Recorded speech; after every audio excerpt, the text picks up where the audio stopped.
നമസ്കാരം, ചിത്രോദയം സ്നാപ് ന്യൂസിലേക്ക് സ്വാഗതം. നടൻ റിയാസ് ഖാനും തന്നോട് അപമര്യാദയായി പെരുമാറിയെന്ന വെളിപ്പെടുത്തലുമായി യുവനടി രേവതി സമ്പത്ത്. നമ്മൾ കൂടുതൽ ആളുകളുടെ പേരുകൾ പറയുമ്പോൾ ആളുകൾ പെട്ടെടുക്കുന്ന ഒരു തീരുമാനമുണ്ട്.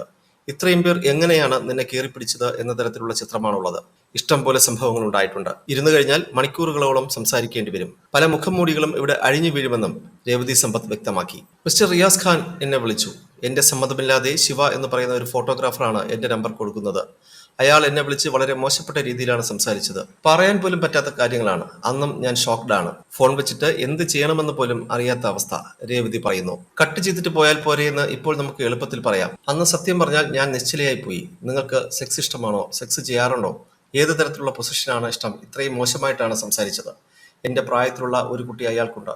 നിങ്ങൾക്ക് താല്പര്യമില്ലെങ്കിൽ കുഴപ്പമില്ല. നിങ്ങളുടെ ഫ്രണ്ട്സിൽ ആരെങ്കിലും ഉണ്ടെങ്കിൽ അവരിൽ ഏതെങ്കിലും പെൺകുട്ടിയെ ഒപ്പിച്ചു തന്നാൽ മതി എന്നൊക്കെ സംസാരിച്ച വ്യക്തിയാണ് രേവതി പറയുന്നു. അപ്പോൾ തന്നെ ഞാൻ ആ ഫോട്ടോഗ്രാഫറെ വിളിച്ച് എന്തിനാണ് എന്റെ നമ്പർ കൊടുത്തതെന്ന് ചോദിച്ച് വഴക്ക് വെക്കുകയും ചെയ്തിട്ടുണ്ട്. യഥാർത്ഥത്തിൽ ആ ഒറ്റ കോൾ മാത്രമാണ് റിയാസ് ഖാന്റെ ഭാഗത്തു നിന്നും ഉണ്ടായത്. പക്ഷേ അതിനുശേഷം ഞാനാണ് ബുദ്ധിമുട്ടിലായത്. അമ്മ ജനറൽ സെക്രട്ടറി സ്ഥാനത്ത് നിന്നുള്ള സിദ്ദിഖിന്റെ രാജി വൈകിപ്പോയി. ഇതിനു മുന്നേ തന്നെ ഇറക്കിവിടേണ്ട കേസാണ്. ഇനി എന്താണ് എന്നുള്ളതാണ്. അയാളുടെ ഒരു രീതി വെച്ച് മിണ്ടാതിരിക്കുന്ന വ്യക്തിയൊന്നുമല്ല. എനിക്ക് എന്ത് സംഭവിച്ചാലും അതിന് ഈ വിഷയങ്ങൾ തന്നെയായിരിക്കും കാരണങ്ങളെന്നാണ് ഞാൻ കരുതുന്നത്.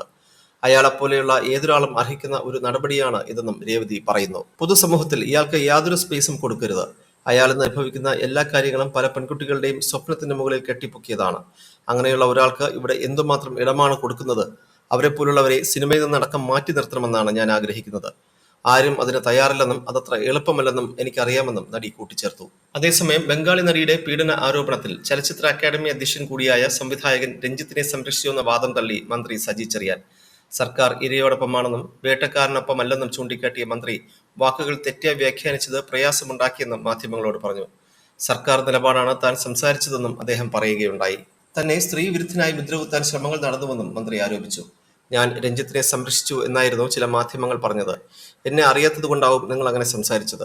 എനിക്ക് 3 പെൺമക്കളാണ്. ഭാര്യയും അമ്മയും മക്കളും അടക്കം 5 സ്ത്രീകളുള്ള വീട്ടിൽ നിന്നാണ് ഞാൻ വരുന്നത്. സ്ത്രീകൾക്കെതിരായ ഏത് നീക്കത്തെയും ഞാൻ എതിർക്കും, സജി ചെറിയാൻ പറഞ്ഞു. മുഖ്യമന്ത്രി ഇക്കാര്യത്തിൽ കൃത്യമായ നിലപാട് പറഞ്ഞതാണ്. ഞങ്ങൾക്ക് ഒന്നും മറയ്ക്കാനില്ല. ഞങ്ങളെന്നും ഇരയോടൊപ്പമാണ്, വേട്ടക്കാരനോടൊപ്പമല്ല. ഇക്കാര്യത്തിൽ ആരെങ്കിലും ഏതെങ്കിലും തരത്തിൽ കുറ്റം ചെയ്തിട്ടുണ്ടെങ്കിൽ കർശനമായ നടപടി വരുന്ന പരാതി അനുസരിച്ച് സ്വീകരിക്കും. നിയമപരമായ നിലപാട് അതിൽ സ്വീകരിക്കുമെന്ന് കൃത്യമായി അറിയിച്ചതാണെന്നും സജി ചെറിയാൻ അറിയിച്ചു. രഞ്ജിത്ത് പ്രഗത്ഭനായ ഒരു കലാകാരനാണെന്നും അതുകൊണ്ട് തന്നെ ആക്ഷേപത്തിന്റെ പേരിൽ കേസെടുക്കാൻ കഴിയില്ലെന്നും വസ്തുത പരിശോധിക്കേണ്ടതുണ്ടെന്നും സജി ചെറിയാൻ കഴിഞ്ഞ ദിവസം മാധ്യമങ്ങളോട് പറഞ്ഞിരുന്നു.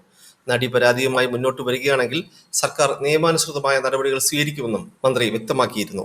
ഏതെങ്കിലും ഒരാൾ ആരെപ്പറ്റിയെങ്കിലും ഒരു ആക്ഷേപം ഉന്നയിച്ചാൽ അങ്ങനെ കേസെടുക്കാൻ കഴിയുമോ എന്നായിരുന്നു മന്ത്രിയുടെ ചോദ്യം. അങ്ങനെ എടുത്ത ഏതെങ്കിലും ഒരു കേസ് കേരളത്തിൽ നിലനിന്നിട്ടുണ്ടോ എന്നും സജി ചെറിയാൻ ചോദിച്ചു. ആരോപണം ഉന്നയിച്ചവർ പരാതി തരണമെന്നും ആർക്കെങ്കിലും അദ്ദേഹത്തിനെതിരെ പരാതി ഉണ്ടെങ്കിൽ രേഖാമൂലം നൽകിയാൽ ശക്തമായ നടപടി എടുക്കുമെന്നും സജി ചെറിയാൻ കൂട്ടിച്ചേർത്തു.